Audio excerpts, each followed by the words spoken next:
OBD2 trouble code description technique plage. Rendement du circuit du capteur de niveau de liquide de transmission. Qu'est-ce que cela signifie?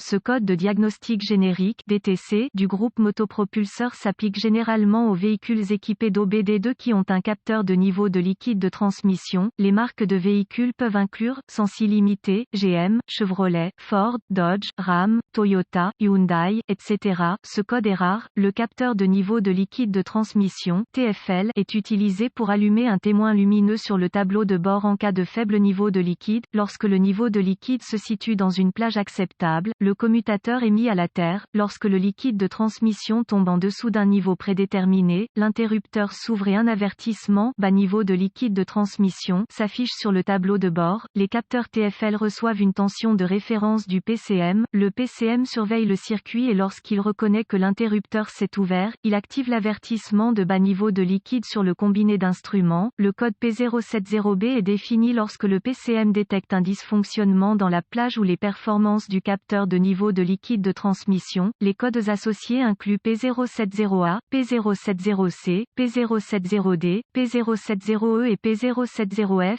Gravité du code et symptômes. La gravité de ce code de transmission est modérée à sévère. Dans certains cas, ce code et les codes associés peuvent indiquer un faible niveau de liquide de transmission qui, sans surveillance, peut endommager la transmission. C'est une bonne idée d'adresser ce code dès que possible. Les symptômes d'un code d'anomalie P070B peuvent inclure témoin lumineux de liquide de transmission faible allumé, témoin lumineux de contrôle du moteur, problème de performance de transmission. Cause courante de ce code DTC. Les causes possibles de ce code peuvent inclure capteur de niveau de liquide de transmission défectueux, niveau de liquide de transmission faible, problème de câblage, diagnostic PCM défectueux et procédure de réparation. Commencez par vérifier le niveau et l'état du liquide de transmission conformément aux recommandations du fabricant. Ensuite, inspectez le capteur de niveau de liquide de transmission et le câblage correspondant. Recherchez les connexions desserrées, le câblage endommagé, etc. Si des dommages sont détectés, réparez si nécessaire, effacez le code et voyez s'il revient. Ensuite, vérifiez les bulletins de service technique (BST) concernant le problème. Si rien n'est trouvé, vous devrez passer au diagnostic étape par étape du système. Ce qui suit est une procédure généralisée, car les tests pour ce code varient selon les véhicules. Pour tester avec précision le système, vous devrez vous référer à l'organigramme de diagnostic du fabricant, vérifier le câblage avant de continuer. Vous devrez consulter les schémas de câblage d'usine pour déterminer quels fils sont lesquels. AutoZone propose des manuels de réparation en ligne gratuits pour de nombreux véhicules et ALLDATA propose des abonnements à un seul véhicule. Vérifiez le côté tension de référence du circuit Contact Me. Utilisez un multimètre numérique réglé sur volt CC pour vérifier la tension de référence, généralement 5 ou 12 volts, du PCM. Pour ce faire, connectez le fil négatif du multimètre à la masse et le fil positif du multimètre à la borne du capteur B+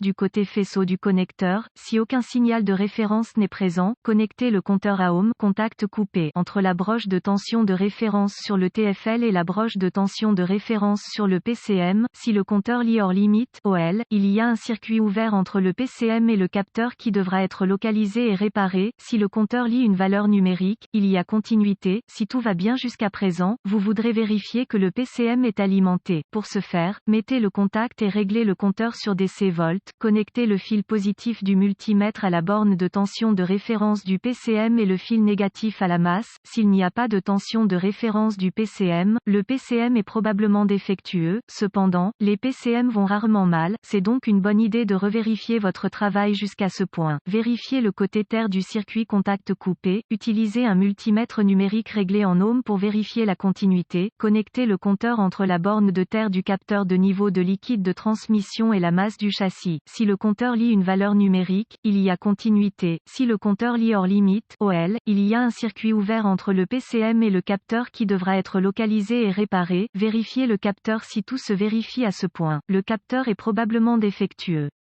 Pour vérifier cela, coupez le contact et réglez votre multimètre pour lire les ohms. Retirez le connecteur du capteur de niveau de liquide de transmission et connectez le compteur aux bornes du capteur. Si le compteur lit hors limite (OL), le capteur est ouvert en interne et doit être remplacé.